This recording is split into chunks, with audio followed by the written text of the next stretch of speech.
Welcome to the fifth Atreo Podcast. I am Pirate King, joined as always with Marty Boy. And the first thing that we want to talk about today is so Blizzard has supporting breast cancer research with a new Mercy skin available in game. They're also helping back some Twitch streamers, or not back Twitch streamers, but they have some Twitch streamers available as well that you can watch to sort of help promote breast cancer research. Here's the little clip of the new Mercy skin. It's pretty cool. Like, I think it's actually a really awesome skin. I think it's amazing, absolutely amazing, and it's also going to a good cause. Like, so the skin itself costs $14.99, I believe, so $15 US. Yeah. And if you buy it, all of the proceeds go to breast cancer research. So it's for a good cause, and you get a really cool skin. I really like skin. It's a pretty skin. Yeah. The only thing I don't like about it is like the ultimate sound. You'd really like sound like an ice cream truck, like running through the air. I didn't think of that. I've now started like saying to my team, "I'm becoming an ice cream truck. I'm becoming an ice cream truck," just because you can. Yeah. But like it's a nice skin, and it's a beautiful cause to do this way. The only slight thing that I don't know how they figure that out, but like usually like Sony takes a part of transactions through their system. So people on PS4 might not like have 100% going to charity. Yeah, but I really hope that like they fix that and that it still goes to. I'm sure that they did. I'm sure they talked to Sony and was like, "Hey Sony, like can you like not take any of this just this one time because it's donations to breast cancer research." I mean, I'm sure. Yeah, but I think it's also Sony, so Yeah, fair.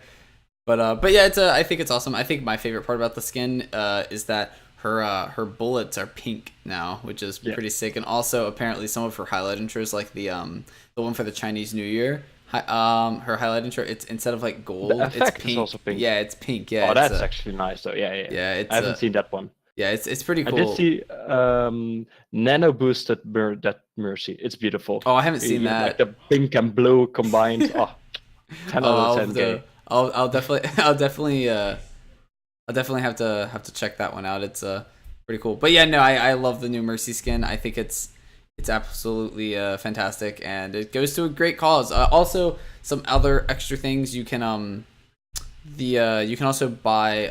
They have T-shirts on the Blizzard website as well that you can buy, and I think they're $30 a piece, and then $15 of that $30 will also go to the charity. So it's basically like $15 for the T-shirt, and then $15 to charity, or to breast cancer research. Excuse me, and then.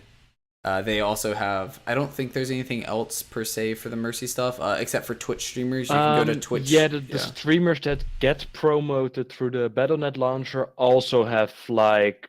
I think it varies per streamer, but they also have like part of donations or all the donations or all bit donations go to the charity too. Yeah, which is pretty cool. Yeah, and they I don't have the link up here, but if you go to the Blizzard website, they have a whole list of all the streamers that you can check out that will help promote breast cancer research. It's also pretty cool. You can actually earn additional sprays as well in game, depending on how long you watch cumulatively of the streams that are part of all of this promotion. So it's pretty cool. I really like how they just made it a full quotation mark event or like community action to help. Because like they make a lot of money on these in-game transactions, and especially with these like highly played heroes, great skins, that just results in a lot of money being raised for charity. Yeah, absolutely. I think it's pretty cool too. Is that I mean, yeah, like you were saying, they make a lot of money. Like they could have released this pink Mercy skin and not even done it for breast cancer and just released it for $15, and people would have bought it for $15. I would have bought it for $15.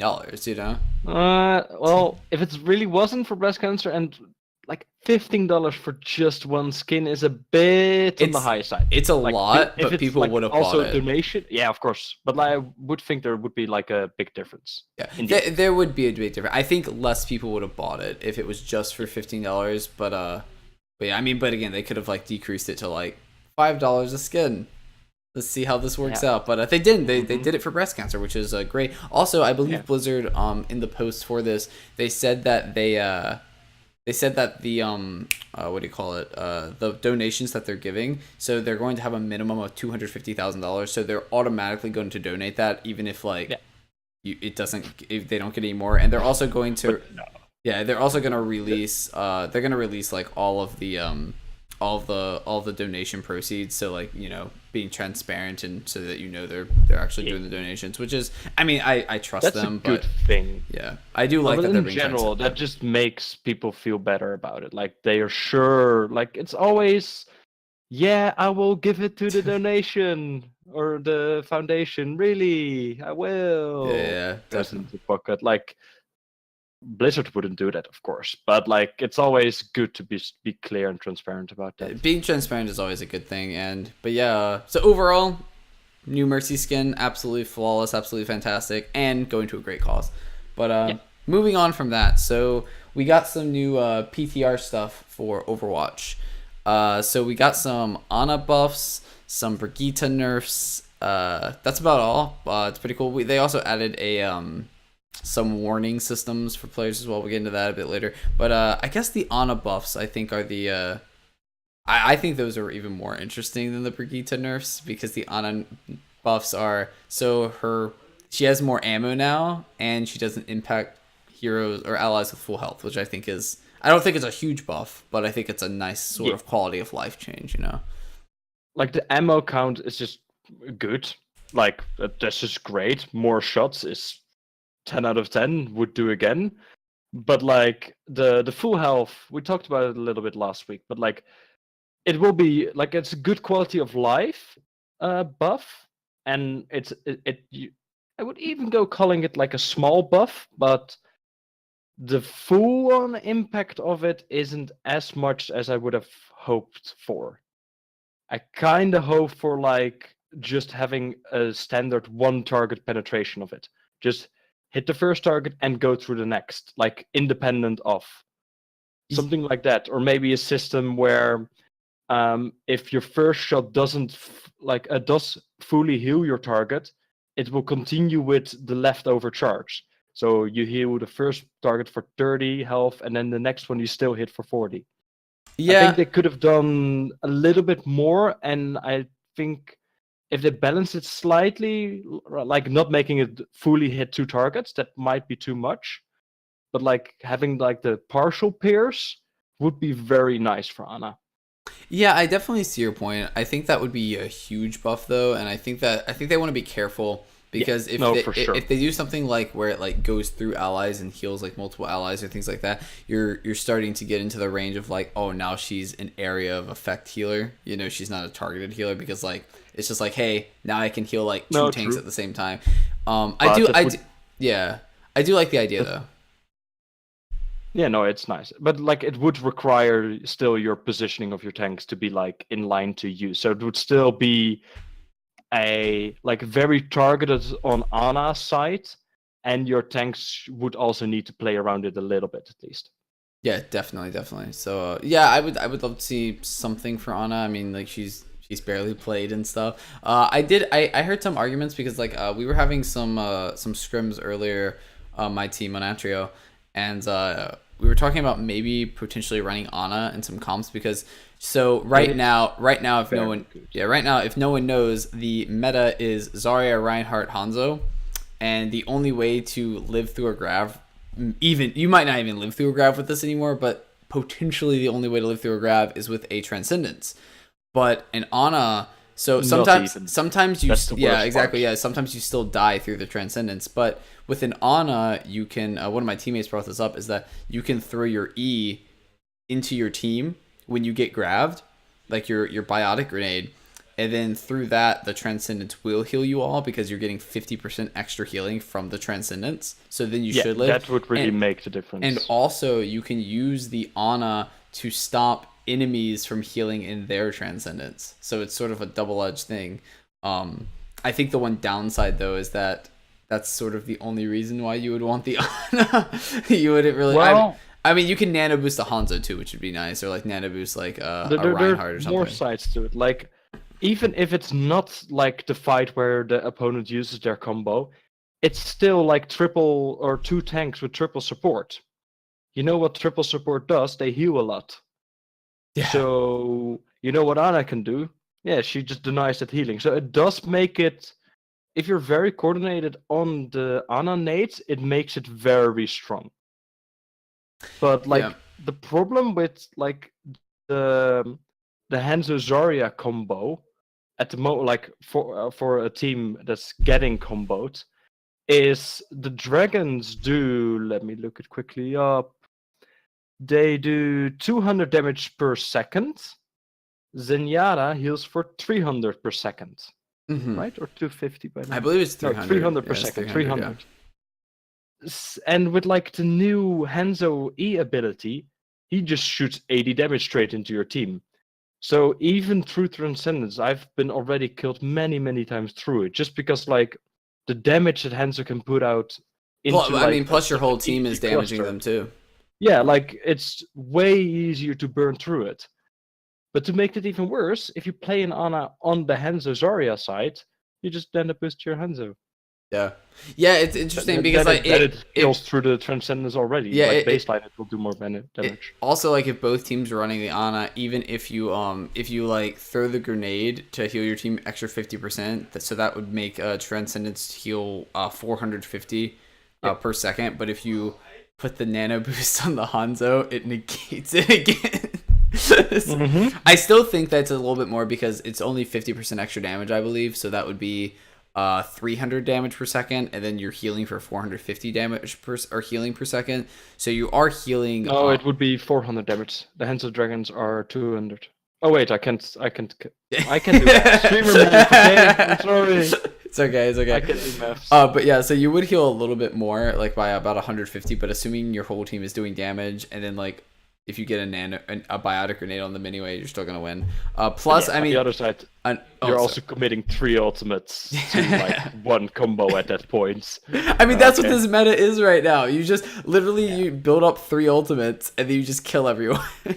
I mean, we press Q at the same spot. Yeah, I mean, my team was even doing things where we were running Brigitte. We would run Brigitte Mercy Zen or Brigitte Mercy Lucio, and then when the Hanzo ults, you just damage boost the Hanzo. Yep. And then also another more damage boost. Yeah. Yeah, and then it just kills through everything anyway. Like this meta is, I mean, it's the Brigitte meta, and the Brigitte meta is the ultimate meta, and I don't like it. I don't think it's healthy for the game where the only way you can win fights like immediately is through an ultimate. Like that doesn't. I mean, ultimates are fun, but annoying. Yeah, because like you always play it with a Reinhardt, right? So because the Hanzo Dragons have to come in from a slight distance, like Reinhardt can still get like 2 or 3 swings in. So he's like hitting 4, 5 people with 2, 3 swings in a row. So he's building also a shit ton of ultimate charge. Oh yeah, it's so crazy. Like next fight in between the cooldown or the build up time of the Hanzo and Zarya, you just get shattered. Oh yeah, no, my team, we've when we're keeping track of ultimates, we basically assume that the Reinhardt always has a shatter. Yeah. And basically. Because if we don't assume that the Reinhardt always has a shatter, we'll always be caught off guard because they literally almost always have a shatter. Like I think my Reinhardt has had a shatter after every single fight, like or at least close to that. It's insane. That's just part even of, like, Zarya's almost always have a grav. Like they're just doing so much damage. It's just like the meta of like the 3 supports that give your team a shit ton of sustain. The extremely clumped up teams, you're always playing very close together. So like those kind of tanks just eat all the charge up. You know what's really scary too? Another really scary thing is that my Hanzo player, now he's amazing. He's really good at the game. But he literally will build an ultimate in like 8 seconds. It's actually insane. If you're a good Hanzo, you build you will have like 2 ultimates like every fight. It's crazy. Usually, yeah. It's like he'll have an ultimate and then he'll hit a few headshots. Yeah, he'll have his ultimate and like my Zarya won't have her ultimate yet. He'll use his ultimate that fight, and then during that fight, even if we lose that fight, he'll be back to like 60% on ult charge. And it's just like, dude, like, oh my goodness. He just does so much damage now. Like you have like your the nice highlight clips, you know, everyone watches those, like the weekly or the daily highlights of Overwatch players and streamers and stuff. Yeah. Every single day for like the last 1.5 weeks, there has been at least one Rexu clip where he kills 6 people. and probably like more clips where other streamers also do the same thing. It's like on an extremely high level, Hanzo can literally just team wipe your opponents by now. Oh It's yeah, it's just insane. I mean, there was a time when like we were scary. yeah, there was a time on Lijiang Tower. I believe it was goodness, I don't remember the name of the specific sub map, but we were like sort of losing the map. Well, not losing it, but we were sort of backing up a bit, and I think we lost like 1 or 2 players, and my Hanzo just like ultimates, right, without a grab, and I see that he does that, so I damage boost him and he kills 2 people, and then we win the fight. And I'm like, what? That's a bit of an unlucky. Yeah, it was crazy. But I guess moving on in a bit more of the patch notes. So obviously this is a little change. Ana can now nano boost herself in deathmatch, which is that's cool. It's nice. It's good yeah. because like the damage boost gives you 2-shot capability. Yeah, definitely. So that's pretty cool. Yeah, so that was a nice little thing. And then finally the Brigitte. So she's getting couple nerfs, and I want to touch on these because this year has only been out for like a couple days, and or a couple weeks, and now she's already getting nerfs, which sort of proves the fact that she's overpowered. Yeah. So her maximum armor per player is reducing from 150 to 100, and this specifically for her rally ability, and her shield bash cooldown is going from 5 seconds to 6 seconds. And then the developer comments, they basically said Brigitte's ultimate is very powerful, especially when it is stacked up to its maximum on her whole team. The first change reduces the impact of it being is a very strong ability on a very short cooldown, making it difficult for her opponents to play around. Increasing this cooldown allows for more counterplay when playing against her. So that's kind of nice. I mean, I've even heard some pros. Apparently, they're talking about the rally. Her new that change is actually huge. Apparently, like going from 150 to 100 is actually like a huge it's pretty change. Big, yeah. So I don't think it's gonna really make her like unplayable. I think she's still overpowered right now. Of course not. Like 5 or 6 seconds. Yes, it makes a difference. Not that much though. But it's still like basically just a garbage truck you're sending at people to hit a stun with. So it's not that hard to hit. Yes, you need to take 1 second longer now. Unfortunate, but that's about it. Yeah, no, I was talking with my teammates so I think everything about Brigitte is perfectly fine except for her stun. Her stun is the thing that makes her overpowered, and like yes, some supports have stun abilities, like for example Ana has her sleep dart, but the thing with the sleep dart is that's a very hard shot to hit, and it's like a minuscule projectile. It's a minuscule projectile. This is Ana. It also has, I believe, like It also has like a 10-second cooldown, I believe, and plus like generally like the Ana's not like if she hits the shot, usually you get woken up pretty fast, and usually it's far away, so it's not really an issue with like, and also you can block the Ana's biotic or her shot, right? You can shield it, you can dodge it. You can matrix it. You can do so much with it. With Brigitte's, there's nothing you can do. You cannot. The only thing that can stop Brigitte's stun is like a Doomfist punch or like a Reinhardt charge. But if Brigitte stop it, like if she stops that was the goal. Like the goal. If you can hit your Reinhardt charge slightly from the side as Brigitte, you shield bash him slightly from the side, and then you stun him because you don't get caught by the charge. Personally, I think that they should just take the shield bash thing away from Brigitte. I think she should keep the shield bash, like being able to move with it, but I don't think she should be able to stun people with it. It's maybe just remove the stun and just make it like longer range, so she becomes slightly more mobility and like it moves people out of the way, something like that. So it's CC in a way. Oh, you mean sort of like a Lucio Boop? Yeah, no, but more like a Reinhardt charge when he has pinned someone. So like if you then get hit, you get like bounced to the side, maybe like less far, but like so you punch through them with your shield. So that's like still like thematically it's cool. Yeah.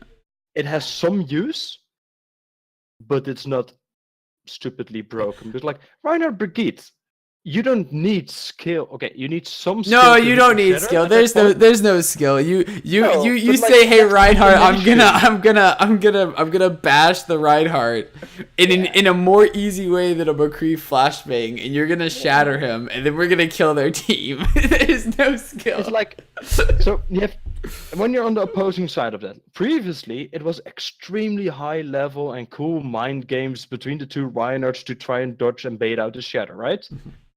Right now, it's, oh god, there's a Brigitte running at me, guys, run, and you're dead.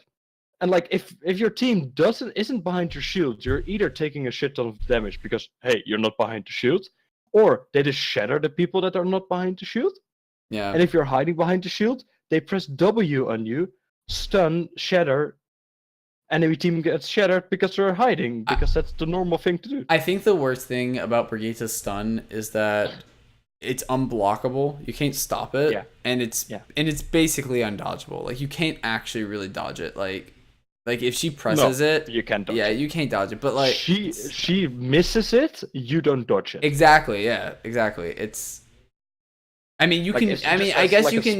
You can I I guess you can kind of bait it out. Like, if you're more a tracer, you can like blink in and then like immediately blink. Okay. Sort of like baiting out a McCree flashbang. 6 seconds later. Yeah, exactly. 6 seconds later, you have it again. And also, it's funny because with the McCree, right? So, for example, if you say you're a tracer and you bait out a McCree flashbang, you're probably going to kill that McCree. You're not going to kill the Brigitte. The Brigitte, the Brigitte will. Care. Yeah, the Brigitte's like, oh, okay, I missed my bash. I'm not going to die though. No, that's just the annoying parts. I think it's insane that you can. I believe it was XQC on one of his streams I was watching, where he was on he was playing Brigitte, right?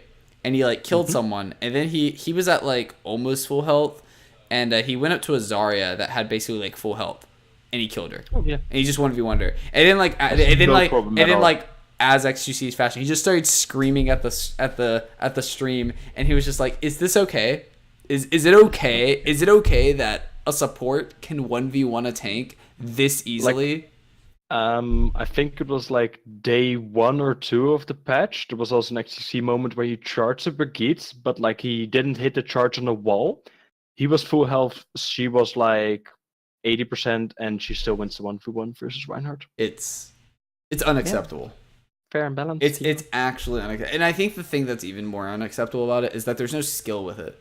You literally hold mouse 1. Very, very, very little. Yeah, there's with certain matchups, there's like, for example, like not damaging the Zarya bubble if she has it. Of course, like yeah, but that's not toggling your shield in just such a way that you block enough damage, but it doesn't like that get destroyed all the time. There are like a few very small skill moments that make the difference between a very good Brigitte and like let's say it this way, between a totally broken Brigitte player and an OP Brigitte player. Mm-hmm. See, here's the thing that the thing that I think is why Brigitte isn't really skilled, like no skill at all, is because, so if you look at like Overwatch statistics, I wish I should have pulled this up. But the crazy thing about it is that generally when you look at characters in the game, there's a curve for the characters. And it goes, like, generally at the bronze level and, like, at the lower ranks, there is a lesser win rate. And then at the higher ranks, there is a higher win rate because those players have gotten better at the hero, right? They've learned the hero, they've learned the nuances, and they are playing better, therefore they're winning more. Brigitte is the opposite. Yeah, Brigitte has, like, an 80% win ratio at bronze, and then it slowly goes down. And then at Grandmaster, it's still, like, 60. It's above 60%. Yeah. But it's less than bronze. And it's less than silver.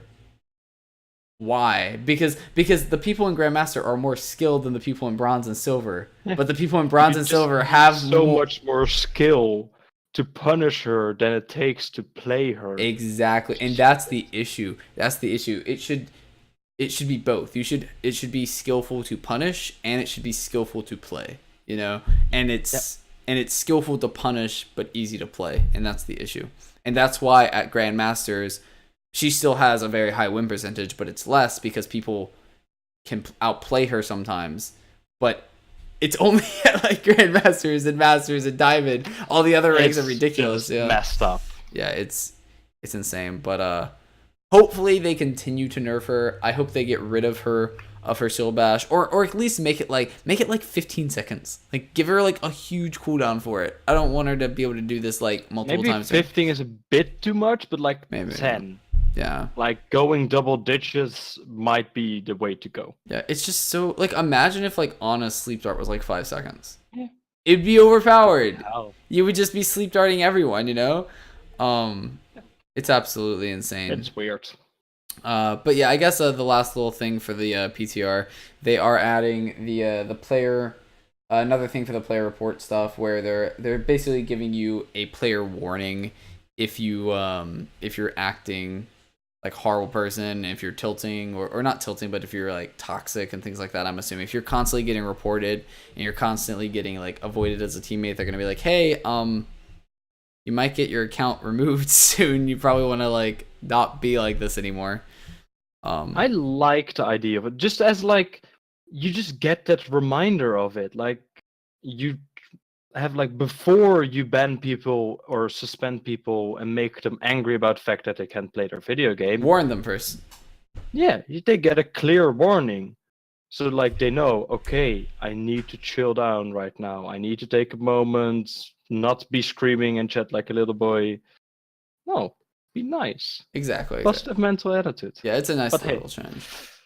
It's just nice, but look, it's not gonna stop the real people that are toxic as fuck. Of course not. It's a nice little change though. But I guess moving on for the next little segment. So let's talk about our last week predictions for a little bit.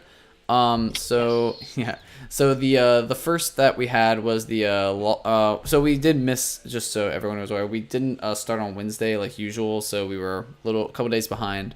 So but we started with on Friday, May 4th. So those were our predictions. So we had the Gladiators versus the Boston Uprising.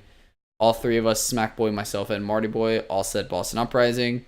Boston Uprising won, kept their record of not losing a single match to the stage. And then the next one was Shanghai Dragons versus New York Excelsior. New York Excelsior, we all wanted New York, or we all thought New York would win, and then New York won.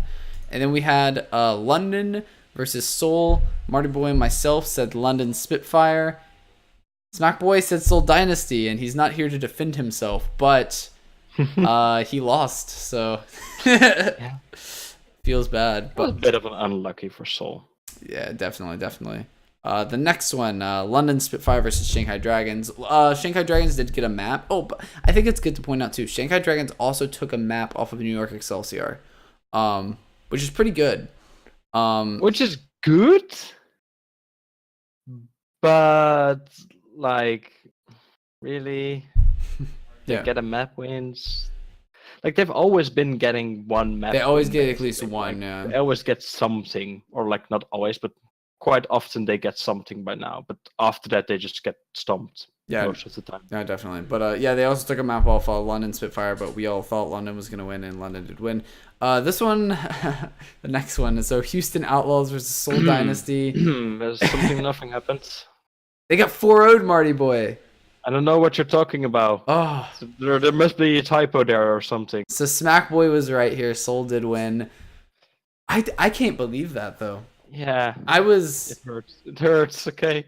Did you something? I know that we shouldn't have favoritism here on the podcast, but I'm gonna give some favoritism. So Houston Outlaws, they were playing on, I believe, on Ilios. They put Linkser on Junkrat and Clockwork on Widow. Thinking, I watched one of their press conferences and they talked about, and there was a question. They were like, "Why'd you do this?" And they said, well, that's their comfort picks, and like, we don't regret it or anything. I'm like, but Linkser's your best Widow. Like, I'm sorry, Clockwork, you're not as good as Linkser on Widow. You're just not. I get the point of the comfort picks, but at some point, it's like the value that Linkser can get over the value, or like the disvalue that Clockwork gets by not being on a comfort pick. I don't think those line up. No, they don't. I think Linkser gets more value. And if you wanted to run Yeah, and if you want to run the Junkrat, like you should have put Jake in. Jake and Linkser. But Yeah. I think this is important to say too. They should be playing Jake and Linkser almost all the time. I mean, no offense. Very little reason to play Clockwork. Yeah, no offense to Clockwork, but he doesn't really add that much. I mean, Not really. Jake is an amazing Jake. I would say Jake and Clockwork are about the same skill level, but Jake also adds like the calls and the like sort of game sense and all those things, and also he works very well. Also, he has Jake Rat. Yeah, he also has Jake He Rat. has a hero named after him. Yeah, he literally is he's the best player for a specific hero in the game. Yeah. So whenever you need a Junkrat, he's just the best, you know. So and like his Tracer has been getting much better. Oh, absolutely. So absolutely. like he's now also a reason like he's no way competing with SPB, but like he's a good Tracer and he can have a good impact on the game. Yeah, he's definitely not like one of the best Tracers, but he's good enough to do his job, you know. Yeah, for sure. So, but I guess moving on to the next one. So, Los Angeles Valiant versus Philadelphia Fusion. Marty Boy and Smack Boy both said Valiant. I said Philly Fusion. I was wrong. I was sad. Wait, what? I didn't hear you there. Yeah. I thought Philly could pull through. But unfortunately, I was mistaken. But that's our predictions. Seems like Marty Boy, you and I were wrong on at least one of these, and then Smack Boy was also wrong on one. So in general, we got most of them right. So we're getting good at this. Yeah, we're getting better. Talking about like the finals. Yeah, so the finals. Let me pull that up. All 0-3s. Yeah, I was surprised by this. I would at least have expected like a 3-2 or at least a 3-1 or something. Mm-hmm. This was just win. Okay, next guy. Let's go. Yeah, no, the finals was definitely wow. Like I mean, Boston didn't even win. Match. Yeah. Like you have Gladiators, Boston. Okay, yes, this was a somewhat more favored map or match for Boston Uprising. So their trio I can live with. Valiant Excel. Yes, Excel is like one of the best, is the best team, but Valiant was doing very, very well, and they should have really took a map off Excel there, at least one.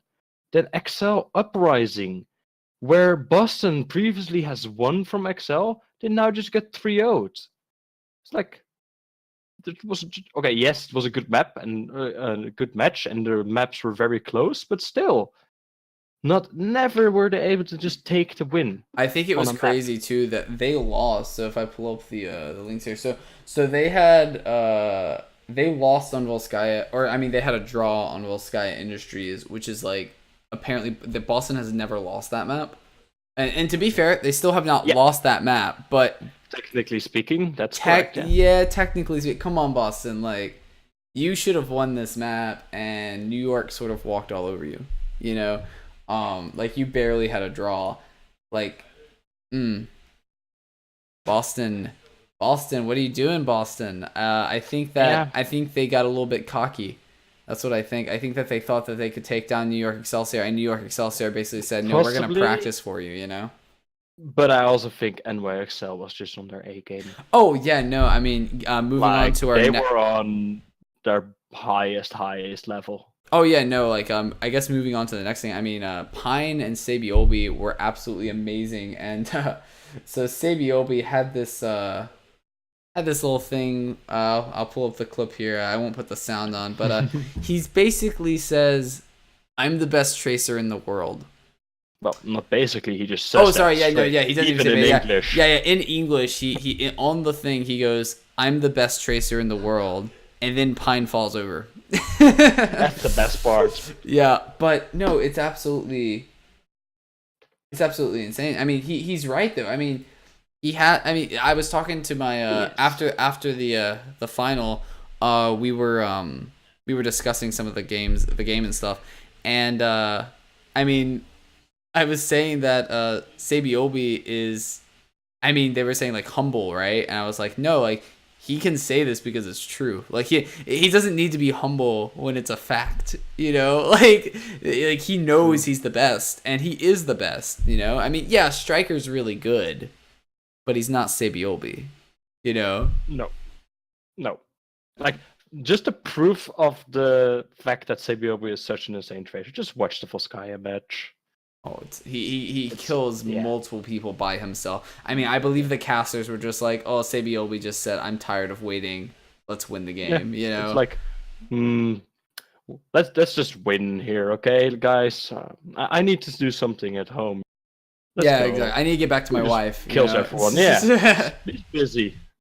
Yeah, but I mean, and to not take any credit away from Pine. Pine was absolutely amazing, dude. Some of the shots that he was hitting, he was popping off. And as well with the supports, Arc and Jay Jonak, obviously, just ridiculous as always. I mean, I think one part about the Boston game is that the Boston supports, especially their Mercy, just kept dying. Like they were always dead. Arc and the who's the other Mercy player? I don't remember his name. But Arc and the other Mercy player, they're both they both never died. Like they played so well, you know. So as well as the tanks, they made tons of space. So New York just played such an amazing game overall, which is fantastic, as well as Sabiobi and Pine specifically. So yeah, it was good. It was. Mm-hmm. But I guess moving on here, we have the so Overwatch League Grand Finals will be going to New York City. Which will be pretty cool. Obviously, New York Excelsior will have an advantage here since it's their home turf. But like home turf. Yeah. Doesn't mean anything. Like they've always been on the East Coast for like Overwatch League anyway. Yeah. They had yes, they have been in New York just because they had to, because like having a New York team that has never even been in New York would be a bit of a shame. I love how like, the New York really have like the advantage there. Yeah, I love how the New York team is all South Koreans. None of them are actually from New York. or even America, which is I just find it comical. I mean, nothing against them. I mean, South Koreans are like absolutely amazing at this game, you know. So more power to them. But yeah, so the grand finals will be in New York, which is pretty cool. That'll be fun to watch for the grand finals. I'm excited. So moving on to the so stage 4 for Overwatch League. Now Marty Boy and I were getting a bit heated about this before the podcast started. So the Hanzo rework is not going to be in stage 4. As well as the Brigitte. No, to be fair, the Brigitte nerfs are still in the PTR, but they will also not be in stage 4 either. Even the initial nerf of her, like the hit cone of her stun, is still 90 degree on the patch they will be playing on. Well, with us, it's already on 60 degrees. Yeah, that was like day 2 patch. Yeah, and it's like season 10. It's absolutely insane. I think that it just makes no sense because, in my opinion, I was telling Marty Boy about this before. In my opinion, the Overwatch League should be as close to the live game as possible because people like to see the same stuff being played at a professional level, as well as for people who have like tier 3 teams and things like that.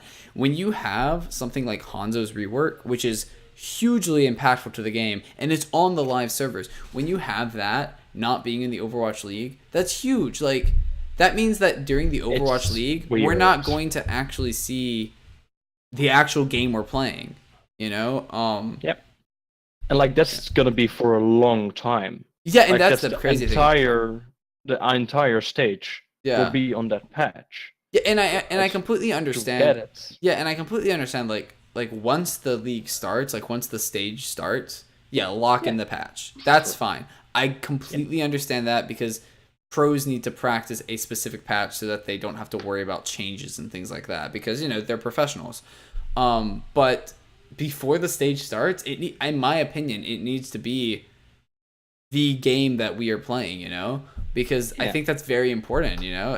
I want, especially for me, like as a team as someone who's on a team, even though it's tier 3, even though we're not like huge or anything, I want to see the pros playing on my game so that I can like make team comps for my team that are relevant to the meta, and that like I can emulate the pros. I want to emulate the pros, and when they're not playing on my patch or even close to my patch, because I mean this isn't even close. Like if they're not playing with the new Hanzo, yes, they have Brigitte, but that's it. Yeah, if they're not playing with the new Hanzo, that's ridiculous. Like, because I highly doubt that Hanzo's gonna get goes back. I highly doubt he's gonna go back to how he was. And they're still gonna have Scatter Arrow, but they're not gonna have Storm Arrow, and the projectile is gonna not be as good. Like Hanzo, like the new Hanzo is significantly better than the old Hanzo if you're good at Hanzo. And they're not gonna be playing with that. Like that's. I don't like it. I don't like it. Very weird decision. I don't even see like any good arguments for like saying why you would go to that patch, because like it's a patch that has been on live servers for like 2 days. Like it was not long, because like they instantly went for the fix on Brigitte Shield Best because that was just stupid. And they just instantly released a Hanzo rework because they were happy with it. Yeah, and I mean I think it's a fine rework too. I mean maybe he's a little overpowered, but I think it's more about I think it's more about the meta being weird. I think the meta is making him powerful. I don't think it's himself making himself powerful. But if we're talking about overpowered heroes, why would you then go to a patch with Brigitte on it? Yeah, it's like I really there's just no logical reason in my mind for going for this patch. Like it starts next week, right? So they had next week, they have this week, they had previous week on the live servers where they could have practiced with like the new Hanzo and the new Brigitte changed in. So even out of like a practice point of view, like 3 weeks is still like a lot of time for them to practice it out in their like 8 hours a day scrims.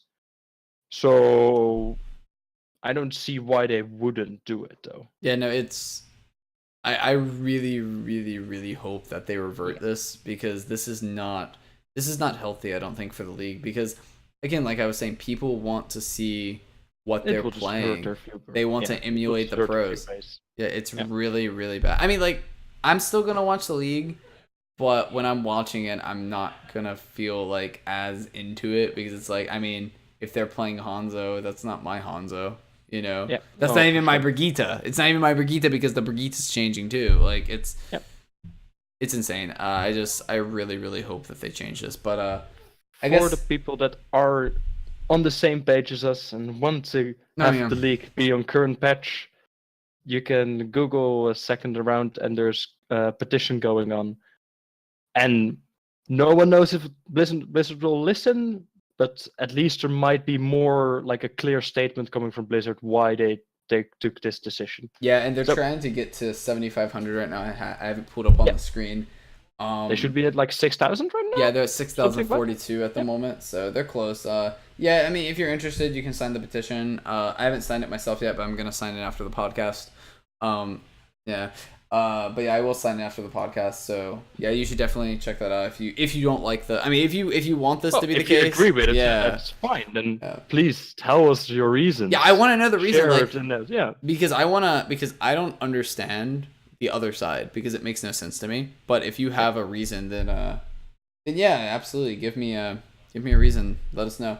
Yeah. But I guess moving on to something that's less controversial than this. So we have new map pools for they've released the map pools for stage 4.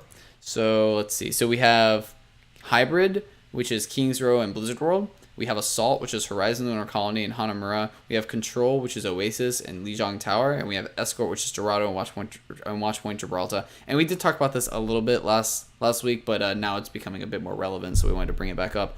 I'm super happy about King's Row. King's Row is just a fantastic map.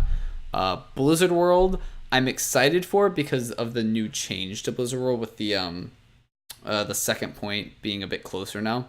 So I think that's pretty good.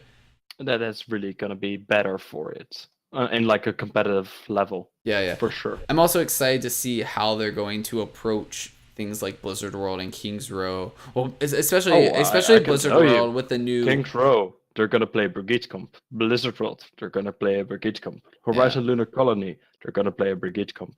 Yeah. Hanamura, On defense, at least you can. On offense, it sometimes becomes harder, but you can still run it. Oh yeah, no, the Brigitte comp on offense is still really good. Oasis is like one of the few exceptions where you can get away with anything else. Li Jiang, the same except for control center, that you just run Brigitte comp. Same thing Dorado, with Oasis University. You run Brigitte comp, Watchpoint Gibraltar. It's a bit harder, but you probably still can pull off a Brigitte comp. You'd probably see. I think the thing though is something that I was talking about with my team is that with like the Brigitte comp, quote unquote, I think there's a bit more flexibility than people are making it out to be. I think the Brigitte comp itself. If you don't have new Hanzo, yes, there's flexibility. If you do have new Hanzo and you are a GM team or above, or you have a Hanzo player, there's no flexibility. I think, except for like one support player. That's what I say. Yeah, I think that some of the support roles. That's the one change. I think the support roles can sometimes change. I do also think though that sometimes the tanks can also sometimes change. And hear me out. So for example, on Oasis, like Gardens or City Center, it's very open and it has a lot of high ground. A Zarya Rein like might not do as much, especially against like a Pharah. Like if the enemy team is running like a Pharah Hanzo, yeah, like those Oasis is the one map because just Pharah is so good there that you might go over to a dive comp or just you run a hybrid variation of the that's what my comp and you just have like your pharmacy up in the air and then a cluster of tanks on the low ground. Yeah, that's sort of what we've been. My team has been like experimenting. I mean, to be fair, my team's not that great on Koth maps, so we've been experimenting a lot on Koth maps. But one of the things we've been trying is like we were running like a Reinhardt and a D.Va.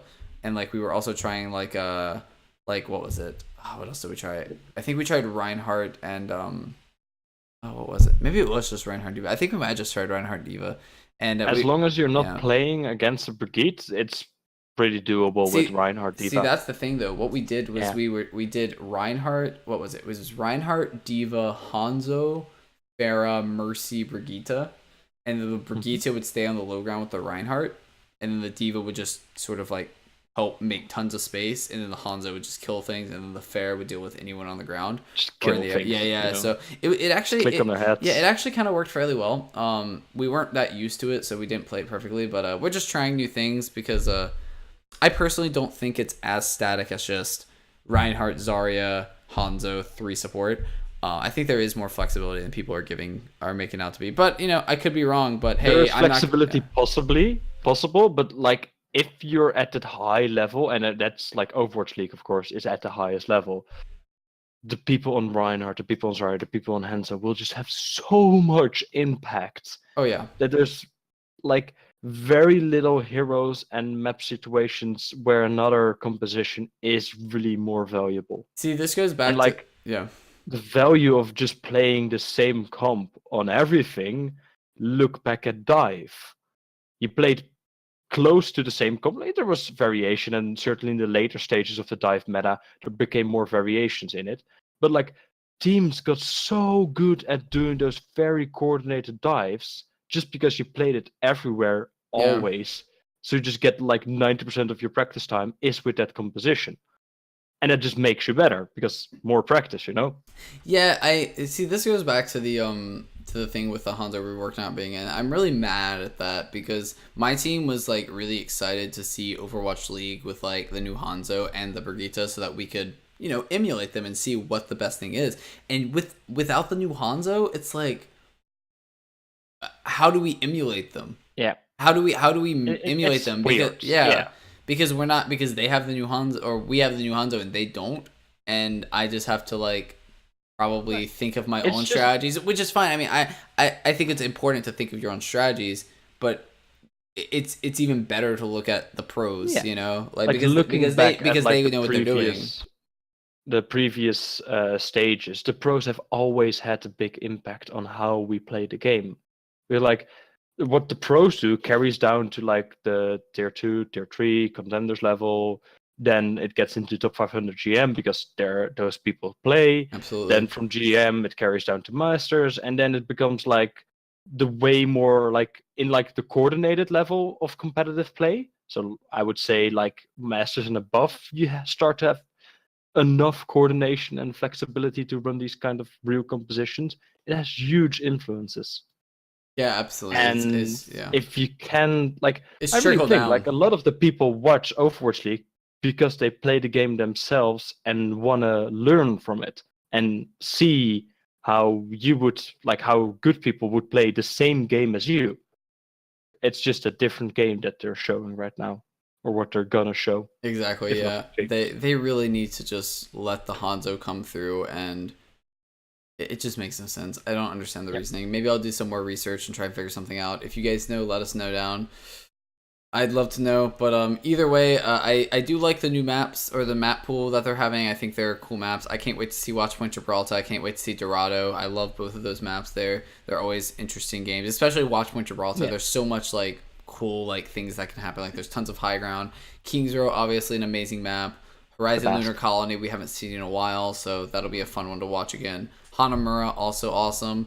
Lots of really great maps here, and hopefully Stage 4 is going to be great. I'm sure it will be great, even if they choose to not let the new Hanzo in. Hopefully they do, but either way, it'll probably be great. But yeah, so anyways, I believe so. That's the end of the podcast. Yeah, so kind of ending on a happy, sad note in a way. It's like hopefully it'll be good. It'll be a good stage. We got some cool maps. Hopes, and that's what counts. Yeah, exactly. But yeah, anyways, we hope you enjoyed this week's podcast, and we'll see you guys next week. Have a great night.